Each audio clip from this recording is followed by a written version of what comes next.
Speaking against that motion is Garry Kasparov, well known in the world of chess. More importantly, this is a man who has acted as a dissident in his own country of Russia, has helped lead a political opposition both in Russia and abroad to the regime of Vladimir Putin, and amongst his many accolades and hats that he wears today, he's the chair of the International Foundation for Human Rights in New York. Garry, great to have you in Toronto. Thanks for inviting me. Tell us right now, what is the mood in Russia like? How are average Russians looking at what we're going to debate this evening in Toronto? If this debate was going to take place in downtown Moscow, how would that conversation unfold? Look, if this debate had the chance of taking place in the downtown Moscow, my country would be very different. Russia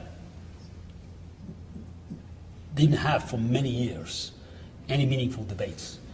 Russia today doesn't have a live television, so it's all pre-recorded. So the very fact of debates could change a lot, because today average Russians, they are forced to be swarmed by this 24/7 propaganda that has been seeding hatred to every neighbor of Russia, to the rest of the world, and created an image of Vladimir Putin as the savior of Russia from endless enemies that are just having Russia destroyed in their dreams. Mm-hmm. Are you concerned, though, by being so critical of Putin and critical of the current Russian regime that you're playing into that propaganda? You, in a sense, are exhibit number A for the negative critique of Russia abroad, the degree to which Russia isn't being respected or acknowledged as a proper global power. Look, I've been advocating the engagement with Russia, with my country, but I believe that Putin's regime is the greatest enemy of the future of Russia. And I'm fighting Putin's regime, and I always consider the difference. And today, I don't feel very comfortable arguing against the engagement and for isolation. For me, it's appeasement versus containment. Putin's regime is a virus. You don't engage the virus, and it threatens every other country, the neighboring country, but also by its brazen actions in Crimea, in Ukraine, in Georgia. Putin created a very different international atmosphere which could jeopardize the entire global order. Mm-hmm. Your opponents tonight are probably going to bring up some examples where they would point to it and say, look, the Russians have been constructive. They've been constructive on the P5+1 in terms of the negotiations with Iran, offering to take the enriched uranium from Iran to Russia and control its release back to Iran. They, let's face it, got Obama out of some hot water in Syria over his red line and chemical weapons. I mean, how do you kind of sync those examples of Russia acting in a broader interest, or maybe you don't think they were, with your kind of staunch critique of Mr. Putin and his regime? No, it's the two cases you mentioned. They definitely played straight into Putin's hands, because dictator's logic is different from the logic of a democratically elected president or prime minister. It's all about surviving, and they look for things whether they help them to keep their grip on power or they are counterproductive. With Iran, I mean, Russia was delighted to play this pivotal role in negotiating. By the way, the negotiation was endless, and it helped to keep the tension in the Middle East, and it helped to keep the oil prices quite high. But also now Russia is indispensable, so that's another bargaining chip for Putin. Now, as for Syria, Putin always wanted Bashar al-Assad to survive.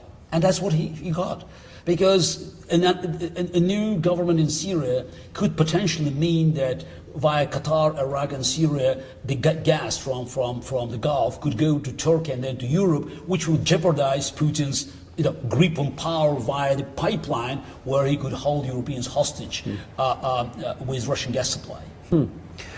Looking at Putin today, do you think low energy prices globally are going to be the best solution to bringing this regime to heel, forcing it to compromise, forcing it to engage, or do you think he has a strategy that's going to allow him to dodge that?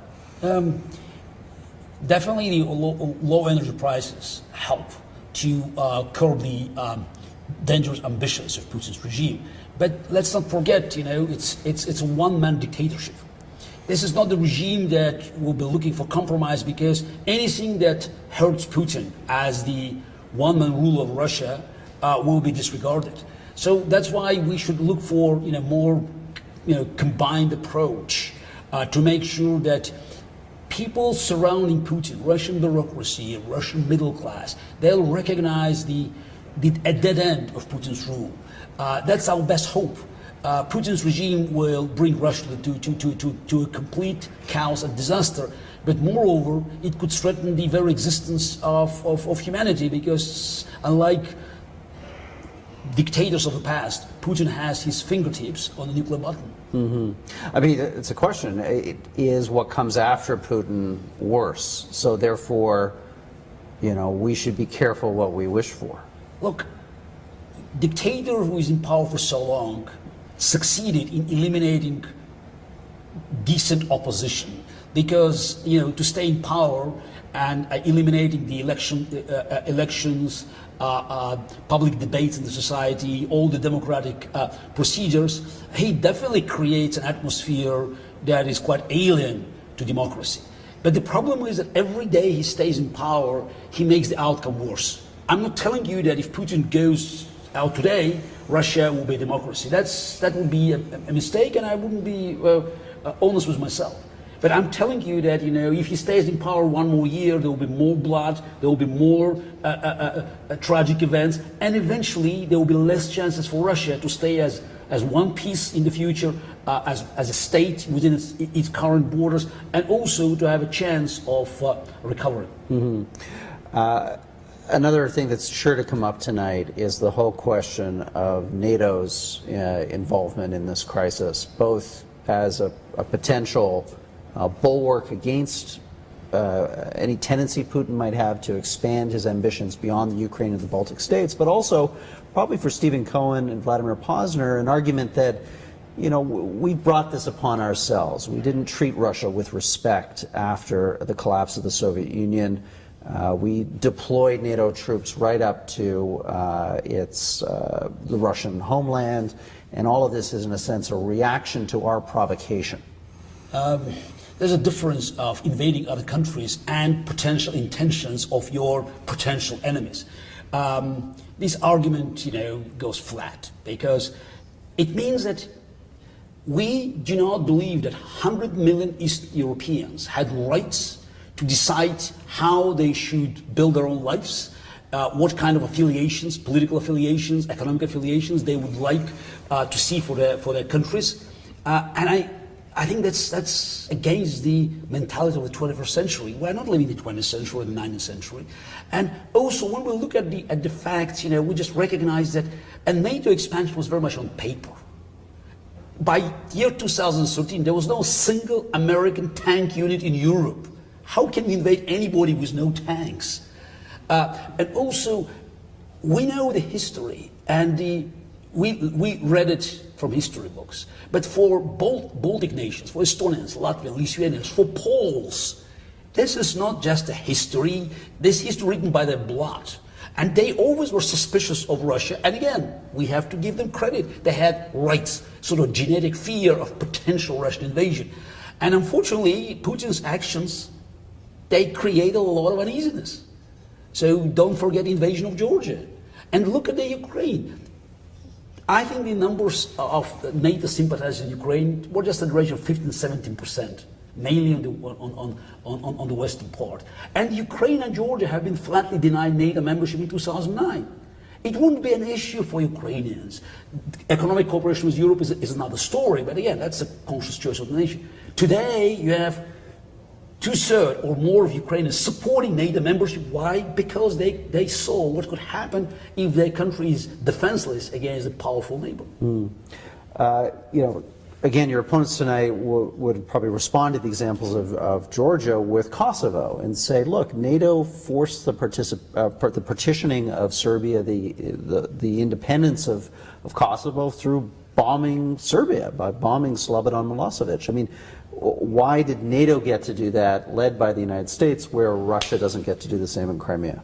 The coalition that forced a partition of Yugoslavia in terms of Kosovo included many countries. I mean, there was a consensus based on the facts accumulated over years about potential genocide. Europe didn't want to see that. And also, we should not forget that partition of Yugoslavia, not only Kosovo, but when you look at the divorce of other Yugoslav republics, so 6 others, it now ended up with 7, including Kosovo. They all happened alongside the borderlines designed by Tito's administration. Again, it will be intellectually dishonest to say that every border is correct there. Same with the Soviet Union. But the only way to avoid massive bloodshed is to accept these borders, because the best way to move forward is to cooperate and to find a way of all these countries joining European Union, or at least playing by the rules that will encourage the cooperation. Russia acted in South Ossetia and Abkhazia unilaterally. And it was an invasion that had no grounds, because there were no genocides, there were no threats. So Russia invaded Georgia, and now we could see in Crimea, it's exactly the reverse compared to Kosovo. Because under Ukrainian rule, Russians, majority, about 2/3 of Russians, Ukrainians and Crimean Tatars, that made about 35% of population in Crimea, they lived in peace. Now we are witnessing ethnic cleansing. The Crimean Tatars that suffered genocide under Stalin, now they're being wiped out again by Putin's administration. That tells you the difference between Ukraine, which is a feeble democracy, but with a lot of transparency and with a great desire to join the free world, and Putin's Russia that has been still living through the practices of Byzantine Empire and Golden Horde. Finally, where do you think this tension between East and West goes from here? Are we into the early phases of an extended kind of Cold War Part 2, or is this something that could resolve itself sooner than we might think? I think this is something you said that just immediately caught my attention. You said East and West. That's Cold War. Today, we're no longer dealing with East and West. Who is this East? Russia? Even Ukraine is now fighting Russian invasion. So it's no longer the same lines dividing the world like Berlin Wall, East and West. We have now guys who are fighting the very core values of the free world. And that includes Putin, Iranian mullahs, North Korean family dictatorship, ISIS, Al-Qaeda, Venezuelan dictatorship, so Chavistas. So it's a much broader picture, and it doesn't have the same geographical division as before. And I think it's a huge success of global democracy that the Eastern European nations, including Ukraine, which is, in great part of Ukraine, Russian is still a dominant language. So is and those ethnic Russians living in Ukraine, they now fighting and willing to die to secure their rights to live in the free world. This is the future I want to see, and I believe that many Russians on the other side of the border, of Ukrainian border, will eventually have the same desire as Ukrainians, and then I'll be the happiest man to talk about the engagement of my country and making sure that the Russian great culture, scientific and